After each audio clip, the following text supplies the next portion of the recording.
सबसे बड़ी खबर जो गुज़िश्ता चंद दिनों से चल रही है वो अली अमीन गंडापुर साहब के बारे में चल रही है। मैं उनसे मिला था तो जो उन्होंने मुझे बताया वो मैंने आपको बता दिया, और जो मैंने सवालात किए वो भी मैंने आपको बता दिए, जो लोग उठा रहे हैं वो भी बता दिए, लोगों की जो ओपिनियन है वो भी बता दी, और कुछ चीज़ें मैंने आपको नेक्स्ट व्लॉग में बताई थी। अब आ जाए कुछ तहकीकात मैंने कल के दिन में की हैं, जो मैं आज सुबह पहले व्लॉग में आपके साथ शेयर कर रहा हूँ, और रात लेट नाइट तक यानी 3-3:30 बजे तक मेरे लोगों से राब्ते हुए और मैंने जानने की कोशिश की कि एक्चुअली उस वक्त हुआ क्या था। तो अब चंद चीज़ें सामने आ गई हैं और सीक्वेंस बनता जा रहा है। नंबर एक ये है कि अली अमीन गंडापुर साहब ये जब इस्लामाबाद में दाखिल हुए तो अपने मेन काफिले से अलग हो गए। इमरान खान साहब से जो आखिरी मुलाकात की थी, वो एक पॉलिटिकल शख्सियत है, पाकिस्तान तहरीक इंसाफ की वकील भी हैं, उन्होंने आखिरी मुलाकात की थी इमरान खान साहब से, और उस मुलाकात में वो जो पैगाम लेकर आए थे उन्होंने कहा था कि अली अमीन को बोलना कि रुके ना और पीछे ना हटे, हर हद तक जाए, हुकूमत चली जाती है चली जाए, गिरफ्तार हो जाता है कोई मसला नहीं है, मुकाबला करे और लाओ लश्कर के साथ आना है, यानी पूरे हुजूम के साथ आना है। लेकिन हुआ ये कि लाओ लश्कर जो है वो दो हिस्सों में डिवाइड हो गया। अली अमीन गंडापुर जो है वो ज़्यादा रफ्तार से आगे बढ़ गए और बहुत बड़ा जो काफिला है जिसमें हज़ारों की तादाद में लोग थे वो काफिला पीछे रह गया। दूसरा जो रास्ता अली अमीन गंडापुर साहब ने एक तब्दील किया, उनकी हिकमत अमली हो सकती है, मगर उनकी हिकमत अमली जो है उसकी वजह से बहुत सारे लोग रह गए जो उनके साथ आगे बढ़ सकते थे। और जब आप कम तादाद में होते हैं, एक जगह पहुंचते हैं, तो फिर आपके ऊपर आंसू गैस भी चलती है, आपके ऊपर शेलिंग भी होती है, लड़ाई भी होती है। तो वहां से फिर अली अमीन साहब ने काफ़ी मुकाबला किया, लेकिन पसपा होकर वो फिर चले गए खैबर पख्तूनख्वा हाउस में।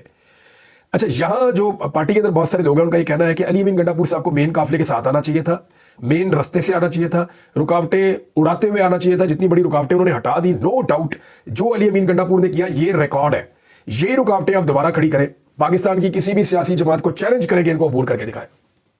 पाकिस्तान में 4 वज़ीर आला है ना, जीबी और कश्मीर भी है, इस तरह की रुकावटें खड़ी करें और किसी को बोले कि वो दूर करके दिखाए, अबूर करके दिखाए। ये अली अमीन गंडापुर की हिम्मत थी और वो सबसे फ्रंट के ऊपर लीड कर रहा था, और उसने अपने लोगों के साथ मिलकर जान जोखिम में डाल के अपने बहुत लोगों को जख्मी करवाकर, खुद भी उसकी हालत बहुत खराब थी और वो बड़ी मुश्किल से इसको अबूर करके इस्लामाबाद में दाखिल हुए।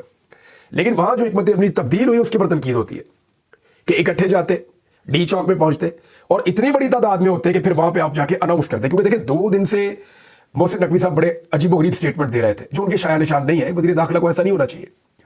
तो वहां खड़े होकर कहना चाहिए था कि लो हम आ गए, ये हमारा पाकिस्तान है, हम यहां पहुंच गए डी चौक में और हम आए आईनी तरमीम के खिलाफ। अगर दोबारा आईनी तरमीम की तरफ तुम लोगों ने किया और कोशिश की, हमारे बंदे तोड़ने की कोशिश की, तो हम फिर आएंगे, हम बार बार आएंगे और हमें तुम नहीं रोक सकते। यहां पे अपनी एक फतह की अनाउंसमेंट करनी चाहिए थी। देखिए अली अमीन गंडापुर ने फतह हासिल की है, वो जीत कर आया था, लेकिन जिस जगह वो पहुंचा वहां पर जीत को अनाउंस करना था। वो जीत अनाउंस किए बगैर गलत हिकमत अमली की वजह से पहुंच गया केपी हाउस। अब केपी हाउस के अंदर क्या हुआ अब ये सुने, और ये मल्टीपल सोर्सेज से इकट्ठी की हुई इंफॉर्मेशन है। जो लोग सबसे पहले बाद में पहुंचे उन्होंने ये सारी इंफॉर्मेशन मुख्तलिफ लोगों से पूछी और वेरीफाइड इंफॉर्मेशन है। अली अमीन गंडापुर साहब जब गए तो 100-150 लोग थे, जिनमें 5-6 MPS थे, कुछ पुलिस वाले भी थे।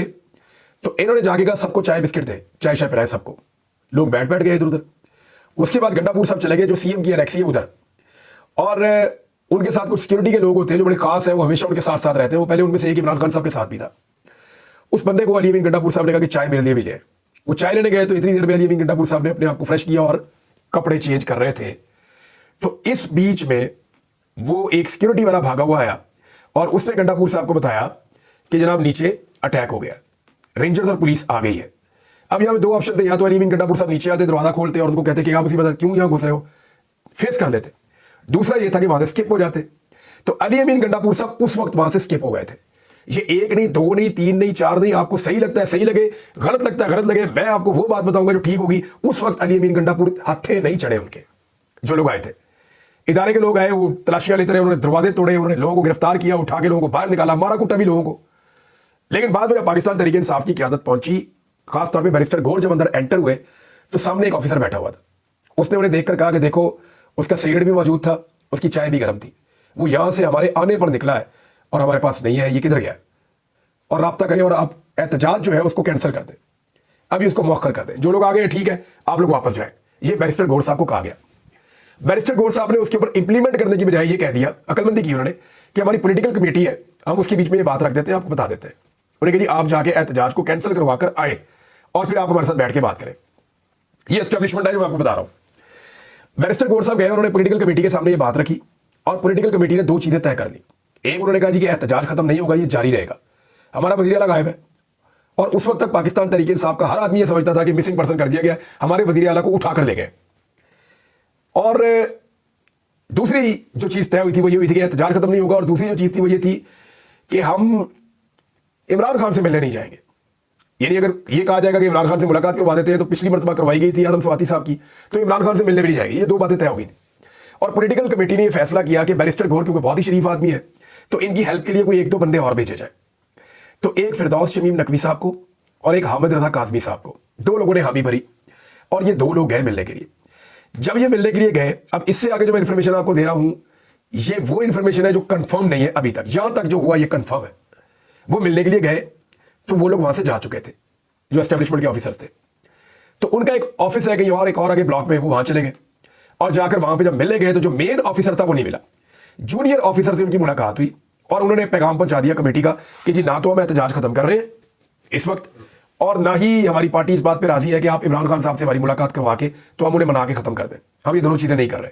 तो गंडापुर कहाँ है और वो सीनियर ऑफिसर कहाँ है? तो उन्होंने कहा जी उनकी एक मीटिंग चल रही है। अब इसमें शुबा यह है कि उस वक्त या तो अली अमीन गंडापुर साहब ने खुद राब्ता किया, मुमकिन है उन्होंने किया हो कि भाई तुम मेरे पीछे भागे हो, आओ बैठे बात करते हैं, या तो ये होगा, या कहीं बाहर अली अमीन गंडापुर साहब जब निकले या किसी जगह छुपे वहां से वो ट्रेस हो गए। क्योंकि देखिए जो अली अमीन गंडापुर साहब कहानी बता रहे हैं ना, वो बता तो रहे हैं, वो पर्दा डाल रहे हैं, किसी और के गुनाह पे पर्दा डाल रहे हैं।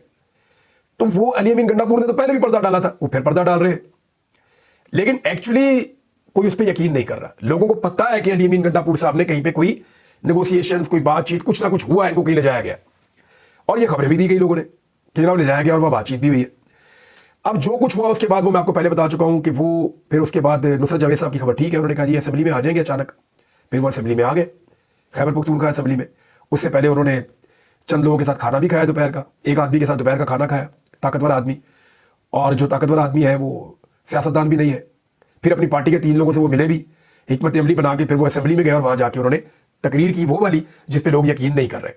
हाँ, ये बात कंफर्म है कि पहले हल्ले में जब केपी हाउस के ऊपर अटैक किया गया तो अली अमीन गंडापुर काबू नहीं आए, ये बात बिल्कुल ठीक है। अब उस वक्त से लेकर अब तक अली अमीन गंडापुर के ऊपर कंटिन्यूसली तनकीद हो रही है, होनी भी चाहिए। कुछ फैसले और चीजें उन्होंने गलत की है, लेकिन अगर कोई ये कहता है कि वो गद्दार है और वो इमरान खान से वफादार नहीं है, तो मुझे लगता है कि ये ज्यादती और ये गलत बात है। हिकमत अमली गलत हो सकती है, कोई बंदा कॉम्प्रोमाइज हो सकता है किसी मौके पे, कोई बंदा किसी मौके पे कमजोर पड़ सकता है, किसी मौके पे जो वो फैसला ले रहा है वो नुकसानदेह हो सकता है, या उसके दिमाग ने जितना काम किया उसने उतना किया, इंस्टेंट रिएक्शन उसका ठीक नहीं था। लेकिन अली अमीन गंडापुर जैसे आदमी को आप ये नहीं कह सकते कि वो इमरान खान का वफादार नहीं है। इमरान खान का वो वफादार है, ये तनकीद करने वाले सारे लोग भी जानते हैं। क्योंकि देखें, इमरान खान का वफादारी इतनी रुकावटें दूर कर सकता था। एक लम्हे के लिए वो विजुअल देखे ना आप, ड्रोन वाला, कि ऐसे 50 के करीब जो है ना वो बड़े बड़े ट्रॉलर्स उन्होंने एक दूसरे में फंसा के खड़े किए हुए हैं। उनको हटाना, इमरान खान साहब के दौर में क्या होता था, कंटेनर ऐसे खड़े कर देते थे, एक को इधर खींचा, दूसरे को उधर धकेला, उसके उधर धकेला, जो खंदक है उसको भरा और निकल गए। मैक्सिमम वो करते थे कंटेनर के अंदर मट्टी भर देते थे, वजनी हो जाता था कि गाड़ी से ना हिले तो क्रेन लानी पड़े। इस मरतबा ये था ही नहीं, वो एक के अंदर दूसरा उन्होंने कंटेनर फंसा के तो सीधे खड़े किए हुए थे, क्रॉस भी खड़े नहीं किए थे। तो ये मुमकिन ही नहीं लग रहा था कि यहां से हटाया जाएगा। अगर वो सारा काम एक आदमी करके आया ना, तो वो इमरान खान का वफादार तो है, और वो डी चौक तक पहुंचा, उसने पहुंच के दिखाया भी। हाँ, ये है कि वो अपनी फतह की वो अनाउंसमेंट नहीं कर सका जो होनी चाहिए थी। अब मुराद सईद का एक पैगाम भी आया और बड़ा जज्बाती उन्होंने एक पैगाम दिया है। उन्होंने कहा, मैं नहीं जानता कि किसी ने किसी को धोखा दिया या किसी के साथ धोखा हुआ, वक्त सारे राज खोल देगा। मैं जिन्हें बहुत अच्छे से जानता था, वक्त बदलने पर इनमें से बहुत अनजान निकले। नियतों के हाल फकत एक अल्लाह जानता है। मैं किसी के हक में ऐसा दावा नहीं कर सकता। हाँ, इतने अरसे की रफाकत की बुनियाद पर अपने लीडर के मुतालिक एतमाद से कह सकता हूं कि ना उसने कभी इस कौम का सौदा किया और ना वो करेगा। वो अपने मुजरिम माफ कर देगा, अपनी कौम के मुजरिमों को माफ करने वाला होता तो आज काल कोठरी में नहीं बल्कि मसनद पर होता। 4 अक्टूबर के एहतजाज से कबल भी खान साहब से मैदान में उतरने की इजाजत मैंने चाही। जवाबन यही मालूम हुआ कि आपके हवाले से अहकामात में कोई रद्दबदल नहीं हुआ है, यानी आप अभी नहीं आ सकते। मुझे सियासत मिरास में नहीं मिली, मेरी सियासी बका अपने लोगों के दरमियान रहने में है, इनके साथ खड़े रहने में है। यह भी मेरा ईमान है कि जिंदगी मौत अल्लाह के हाथ में है। मेरी कौम गवाह है, खुद को लाहक खतरात, वादे खतरात के बावजूद अमन मार्च, जलसों, इमरान खान की अदालती पेशियों, बनी गाला और जमान पार्क के कैंपों में हाजिर रहा हूं। मगर अब जो हुक्म है सो है। मैं इस हुक्म की मसलियत से वाकिफ नहीं, ना ही मैं खुद को इस तहरीक के लिए लाज़िम मलज़ूम समझता हूं, मगर डिसिप्लिन मेरे लीडर से मेरी वफादारी का तकाजा है। मुझे जितना भी नागवार रहे, लाख जबर सही, मगर मैं अपने अहद वफा का पाबंद हूं। इसी तरह एक और पाबंदी मैंने खुद पर लगा रखी है, पार्टी के अंदरूनी मामलात पर पब्लिक फोरम पर बात ना करने की पॉलिसी। मगर मेरा अपनी कौम से वादा है, मेरा कोई भी उसूल किसी भी शख्स से ताल्लुक आपसे और इमरान खान से मेरे ताल्लुक से बढ़कर नहीं है। मुझसे मंसूब हर शख्स इस बात पर गवाह है कि इमरान खान का नजरिया और उसकी कौम मेरी जिंदगी में हर रिश्ते से मुकद्दम है। जिस दिन मुझे यकीन हो गया कि पार्टी की आदत ने इमरान खान से गद्दारी की है, आप मुझे हर लिहाज से मुरव्वत से आज़ाद पाएंगे। मगर उस दिन तक मुझे और आपको अपना जहन तमाम इम्कानात के लिए खुला रखना है। मुराद सईद भी वही बात कर रहे हैं। नीयत पे आप शक नहीं कर सकते, प्रॉब्लम हो सकती है बंदे में।